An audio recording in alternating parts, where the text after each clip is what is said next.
Me up.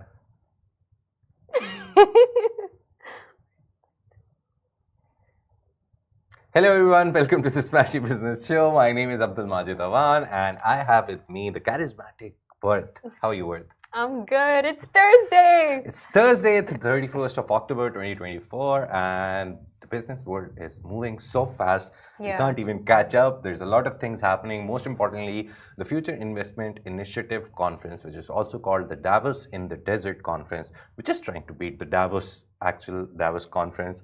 That is happening in Saudi Arabia. Today is the third day. It's finally going to end. They promised nearly $30 billion in deals throughout the event. We've seen a lot of them happening. A lot of deals have come through. We've seen like ACWA Power doing 4 or 5 deals worth nearly $2-3 billion. A lot of deals are being done. Basically, that's the idea. So we're going to talk about them tomorrow. Most probably, we'll give you a whole summary of what happened at FII, the whole details, the whole summary. Just one thing that I want to mention, Elon Musk, he said that AI has a chance of 10 to 20% of going bad. Are you concerned?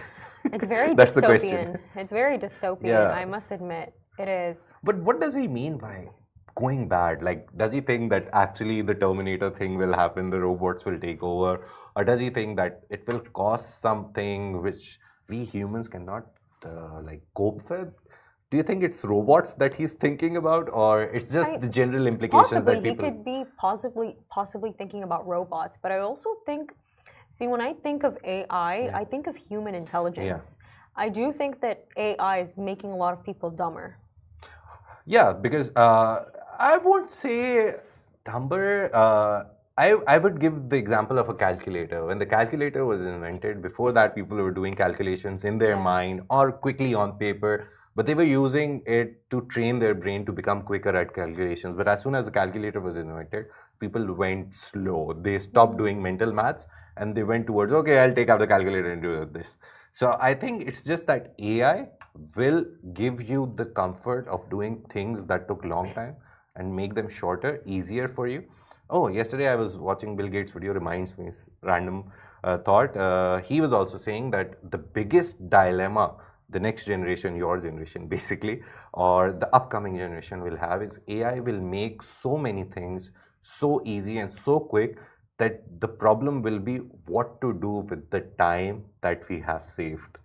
So yeah, it's going to be a big question. He's like, there's going to be so many games, so many videos, so many everything coming up. You will have to decide what to do. Would you play a game? Would you spend time with family? So he is concerned more about that aspect. I see what you mean, but like for example, have you ever tried advanced ChatGPT?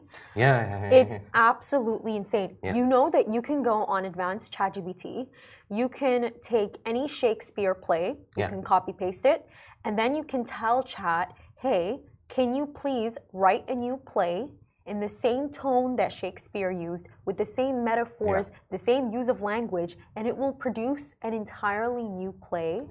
I think that's completely dangerous. I think it's in authenticity. We might be celebrating people. What I've seen with ChatGPT is the computation power, the understanding of data. For example, if I give you an Excel sheet and that has like 2,000, 3,000 entries, it will take you a lot of time to read all of them, understand the data, and then produce results. With ChatGPT, the advanced one, the paid version actually, you can just drag drop your Excel sheet. You don't even have to copy paste Control-C, Control-V. You can just drag drop your Excel sheet and within seconds, not even minutes, within seconds, it will read all the data, understand it, and then whatever your prompt is that, talk about, maybe if it's a school data that these are the kids, they have these grades, they come from this family, singular family, like a big family, nuclear family, big family. You can put all that data and it'll give you like pinpoint things from it. So the computation power, the understanding power is so great. That is why I think it's Elon Musk is right to an extent. It won't go bad as in like, robots will take over or like it's dystopian. But I think it will make humans obsolete in some jobs. And then what will those people do? And for the humans we're celebrating in jobs, are we celebrating their work or ChatGPT's work? Yeah. You need to think about that. And also, by the way, like for example, because of the rise of AI, a lot of students in universities are being accused of plagiarism, which is not always the case. Because, like, for example, like a dissertation, it's meant to be perfect, right? If a dissertation is perfect nowadays, or an essay is perfect, the professor will actually more than likely think that you used AI. They don't trust human talent and capability anymore. Like, I have a friend, she went to university in Singapore, and she told me that she had a written essay exam. She wrote the essay in the exam room. They accused her of AI plagiarizing it. When she wrote it in the exam on paper, her handwriting. They said, no, this has to, it was so good. They said, no, this has to be AI generated. Maybe you went home before the exam, like remembered all of it and then wrote it down. Yeah, but there's a lot of, like, student-wise, education-wise, there's a lot of implications, as you said. I remember on LinkedIn, you know, there's like sections now from LinkedIn where you can, as an expert, they invite you to contribute to them. So I was looking at one of the threads there, and it was more about education. And a lot of people were asking, the LinkedIn question was, how do you find plagiarism in any copywriting piece, educational piece, anything written? And one guy had a very good advice, I remember.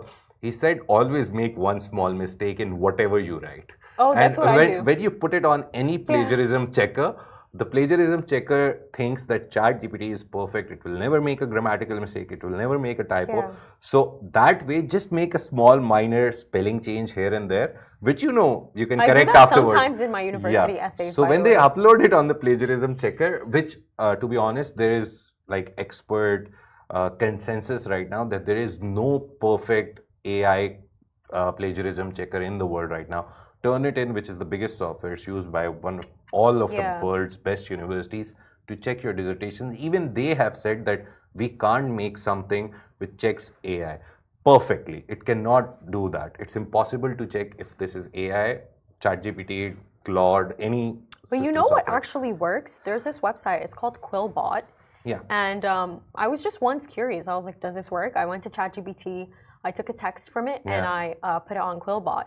And it was able to detect that it was all AI generated. No, but see, even if you use ChatGPT, I use it a lot. Again, I told you, just to bounce off ideas, find angles. Everyone uses it now. I know one publication in the UAE, I won't name them, but they've told their reporters and writers and copy editors, everyone to use ChatGPT because they want more output on their website. They just recently started, and one of my friends is working there, and they said they were very clear. We don't want any human touch to it. We just want the output to be great. So for copywriters, they're like, we need at least 20, 30 copies checked every day. Use AI as much as possible. So it's going there. People are getting comfortable with AI. But this is the idea. That's so concerning. It's concerning, but to be honest, sometimes for example, if I'm writing a stock report, I have the numbers. Stock market closes, I have the numbers. I have to write a report about stocks. Gets really boring if you have to do every day. So I'll automate it. I'll just be like, oh, these are numbers, just write a report. ChatGPT every day will give me something new in it.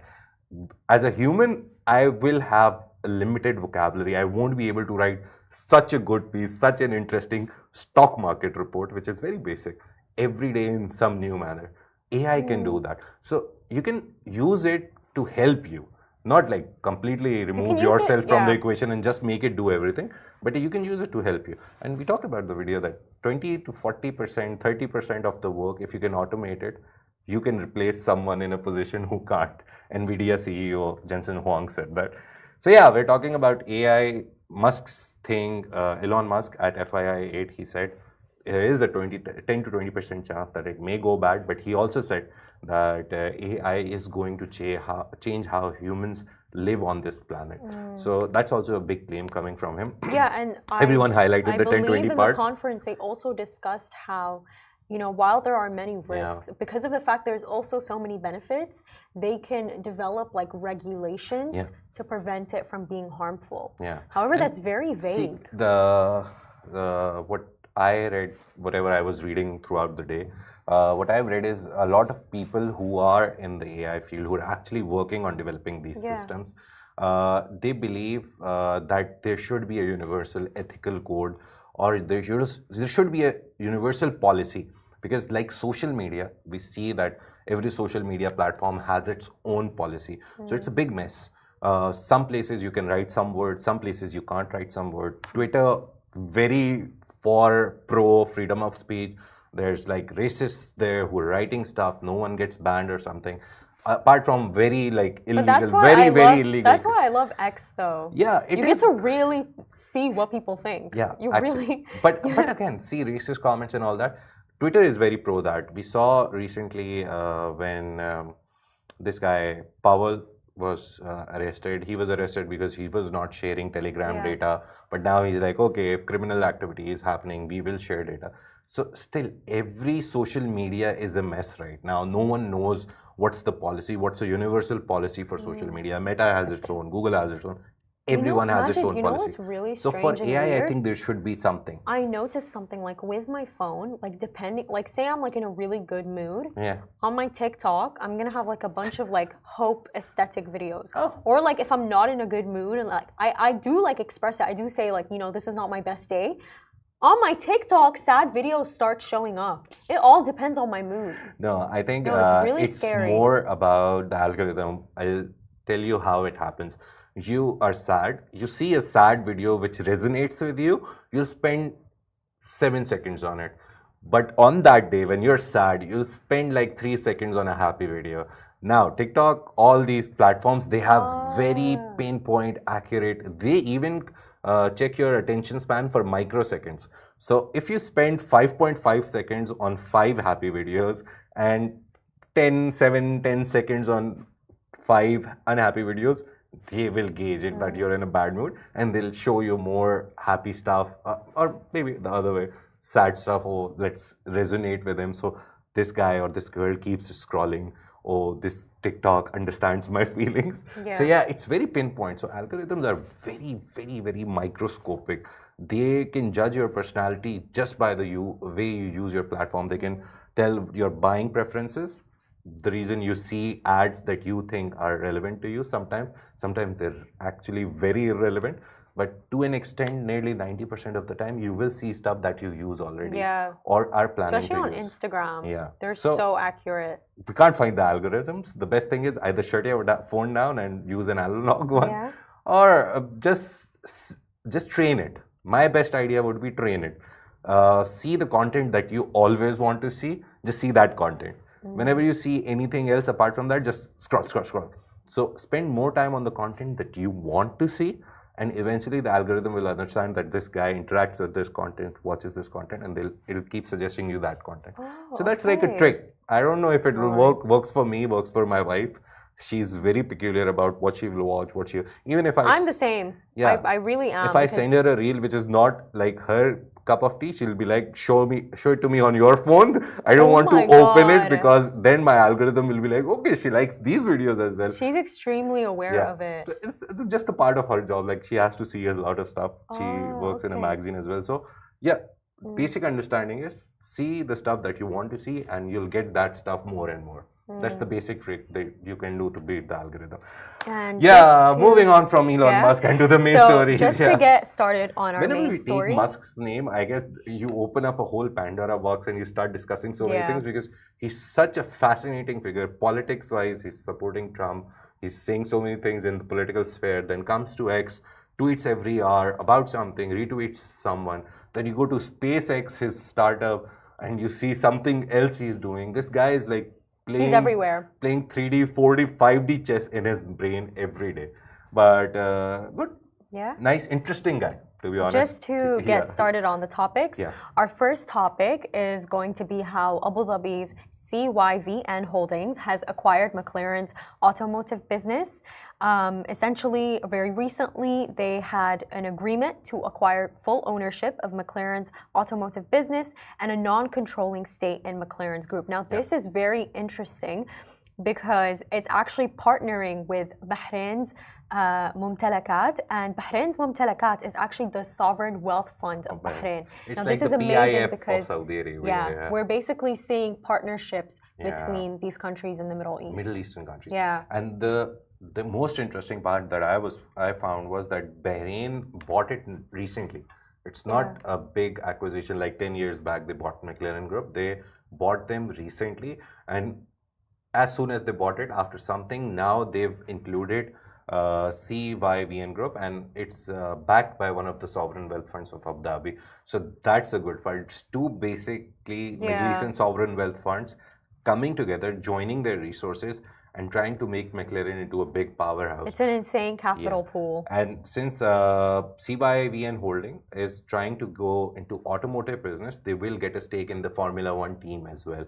And Bahrain Mumtalaka, they basically own the McLaren group, which is a big group. But CYVN Holdings' interest is more in the automotive business, so car making, Formula One, all that. So let's see, it's a non-binding contract right now.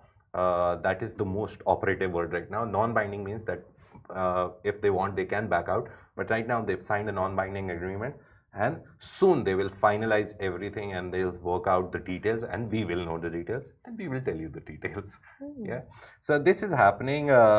Just a short story, but CYVN holds a lot of importance in the MENA region. They recently partnered with NIO. It's a Chinese EV manufacturer. They recently launched EL8, their new car in the UAE. They chose, NIO is a Chinese EV manufacturer. They chose UAE as the first country in the Middle East to launch their electric vehicles.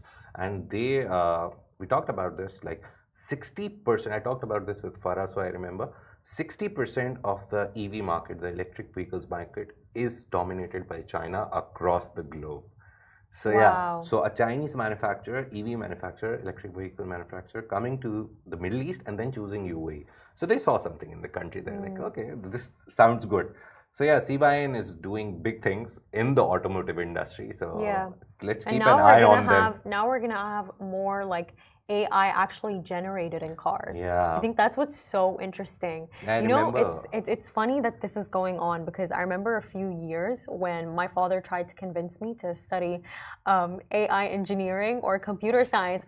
I remember me and my sister had this argument that nope, one day, this job market is going to become extremely populated and we're not going to find jobs. But look at it. It's only going more. It's only booming. It's just that every story that you read every day tells you a different story. Some days you read stories and you're like, oh, okay, AI is replacing humans. And then the other day you see a story, it says, oh no, AI is creating more jobs. So right now we're in that transition phase from zero AI to complete AI. And in this phase, there will always be confusion. Like change is not easy for everyone, I guess. That's being a little philosophical. Not everyone is able to accept change. But CYVN Holding is doing good in the region. NIO coming to the MENA region, Middle East region in the UAE, launching their electric vehicles. CYVN Holdings are part of that. Now they're getting into automotive business. So good signs for the Abu Dhabi-based CYVN Holding. That they're bringing in money. That's the main important part. They're bringing in money and non-oil money. That's the good part. It's not related anything to oil. It's just automotive industry. It's funny that you say oil, because our second topic is exactly about that. So Saudi Arabia, it's actually staying committed to oil. While it does have the diversification plan for 2030, at the summit, the FII summit, the Saudi Arabia's energy minister, Abdulaziz bin Salman, affirmed that the kingdom is actually committed to boosting its oil production capacity to 12.3 million barrels per day. Yeah, we recently saw that due to the less demand of oil in the world, OPEC Plus, the organization which handles the production of oil, that we will produce this much oil for this year, and for 2025, they also, for every next year, they make a forecast that this year, for example, we needed 100 units, next year we'll need 110 or maybe 90. So OPEC has cut down the forecast. They want less oil produced because everyone is moving towards non-oil stuff, towards renewable energy, towards sustainability. Teslas. But Saudi Arabia is like, no, we will still keep on producing our amount, that is 12.3 million barrels per day. Because to be honest, right now the idea is they want to make as much money as possible because they need to move away from oil. It's a very difficult dilemma that they face right now. It's like a conundrum. We talked about it also, that they need $1 trillion NEOM project to complete so they can have a whole hospitality tourism industry in place which can replace the money that is coming from oil. But they need oil right now to sell it, to make the money, to make this. So it's very complicated, but him saying that they are going to maintain that level, good for the world that the oil prices will stay cheap, because obviously less production will mean that more prices, higher prices. So they will keep producing the same amount of oil. But apart from that, Saudi Arabia also has a very big sustainability policy. They're not just producing oil, but they are trying to move away from oil as well. Not talking about strictly maritime where ships use oil, or automotive where cars use oil. There's a lot of industries, for example, electricity generation. They're trying to go towards solars, wind farms, and all of that. So even if they're producing oil, they're trying to limit the electricity production, all those needs, energy needs, to something else. So the shift is happening. There is a very fine balance that they've created, and they're trying to maintain it. So that's the good part. You know, but much more than that, what was really interesting is that the minister also emphasized how them actually having a steady supply of oil is important to maintain the stable global supply. Yeah, because they're one of the biggest producers of oil in the world. Recently, it was the Middle Eastern countries before as a whole who were the biggest producer, but recently US found a lot of new reserves. So US has sort of become self-sustained as well. That is why the oil prices that we see are not really dependent on Middle East now. They're also dependent on Russia's production, Venezuela's production, US's production. So that is why US is quite comfortable in their place right now, that, oh, we got new oil reserves, so we're fine, we don't need oil from them. That is why the OPEC countries, they're trying to limit the production. So obviously it goes on for a longer period. So if you have 100 units throughout history remaining, they want to limit it, so it goes on more. But every country that we've seen is going towards sustainable, renewable energy, and we're seeing some difference. But I guess the UN or the global climate rate of 1.5 degrees that they're trying to maintain, every year it's rising at 1.5. It's actually rising more than that. They're trying to limit it to 1.5. That was what was discussed at COP28 in Dubai, that how can we limit it to 1.5 degrees every year or every decade only. So that is the main idea behind the global move and shift towards sustainability and renewable energy. And recently I remember some Abu Dhabi firm, ADNOC, they invested in Spain, renewable projects. They invested in like a lot of renewable projects in the European countries. So they're taking over that, and most probably soon they'll export that production back to their countries as well. So it's a nice thing that is going in the world. Greta Thunberg would be very happy, I guess, because she says that the world should move away from fossil fuels as quickly. Right now, if it was for her, she'll be like, okay, right now. Wait, question, Majid, would you ever buy a Tesla? Yeah, I would. You would? It's cheaper because you don't have to buy a petrol. But I would just look at the availability of charging stations. In Dubai, UAE, you see a lot of charging stations at a lot of malls, at a lot of grocery stores. There's like 2 at least. You go, you charge your car and move away. And in Dubai, I remember, I recently read somewhere that there's like this app that you go on and you just scan the code and you charge it for free. So if I get that kind of luxury, I would be happy with it. I wouldn't get it, but I wouldn't get it in my country, in the underdeveloped countries, because I know there will be no charging station. I remember when I was in Pakistan, a lot of people started buying hybrid and EV cars. So hybrid, obviously you use petrol, the battery is very expensive, so the car becomes expensive. But some of the people bought EVs, and I saw like in a city of 2 million people, not 2 million, actually 20 million people, there was only one charging station in the city. Oh, wow. So that was Karachi, one charging station, 20 million people. Even if like 20 people bought an EV, they would have to go to the same station, same area, far away from their home. Some people obviously would have. And they opened it in a very middle class center, not in a posh center, because obviously rich people were buying EVs. I don't know what the planning was. They didn't put it there in the posh area where everyone has an EV.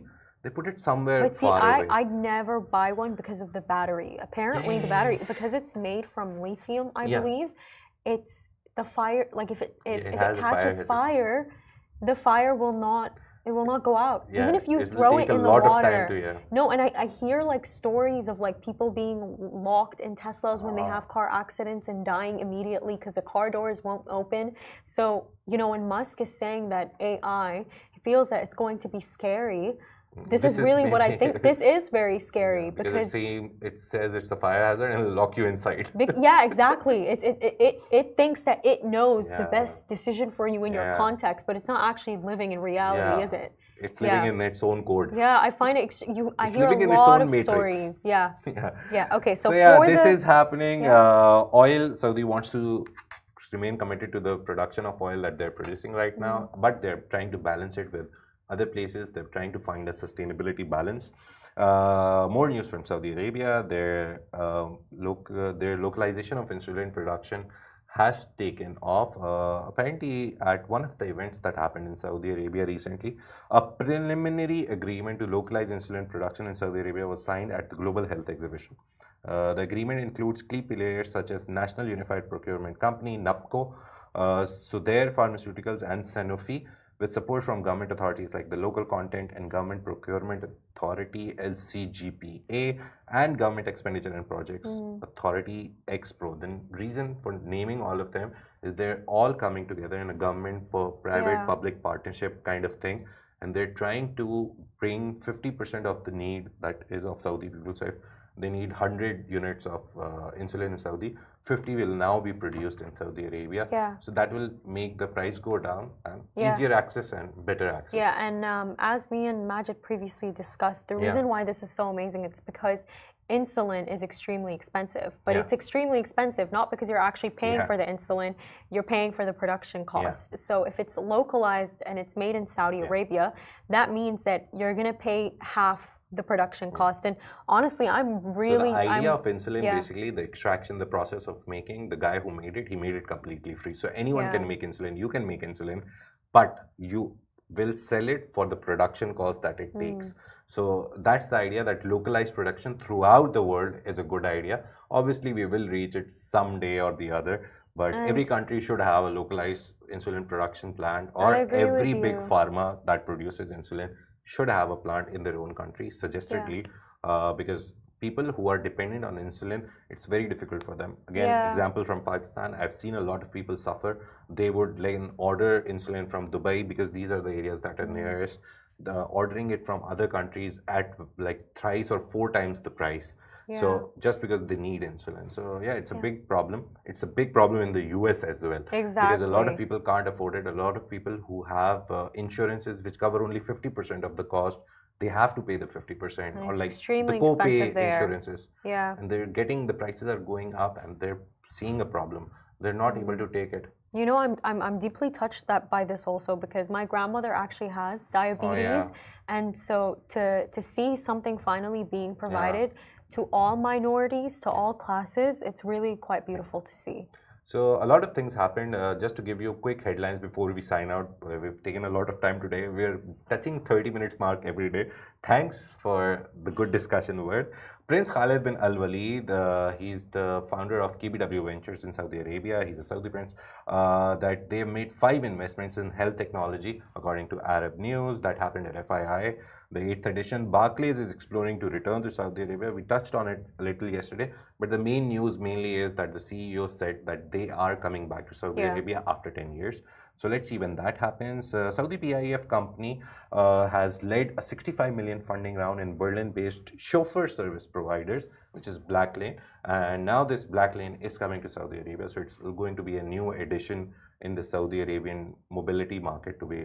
I think of it as a service market, because a chauffeur will come and drive you to everywhere, but it's part of a mobility market. The UAE investment firm thinks they can be Middle East Blackstone. This was said by Shuruk Partners.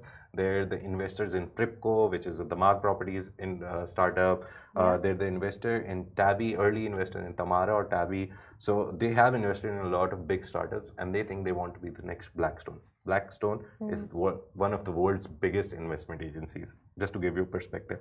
Qatar's delivery app, Pass, they've raised 2.7 million, and Saudi platform Arc, they have secured 1 million in pre-seed funding led by Core Investment. The funny part, the interesting part that we always talk about, Saudi platform Arc has received funding from their own Riyadh-based core investment. So even the investment firms in Saudi Arabia, they're investing in local startups. They're not going outside. And again, with that, thank you so much for that. Thank you for watching, everyone. Don't forget, you can find our Smashi newsletter on Beehive. You can find our LinkedIn, Instagram, X. You can find us everywhere, so make sure to tune in. Yeah. Have a great day. Bye.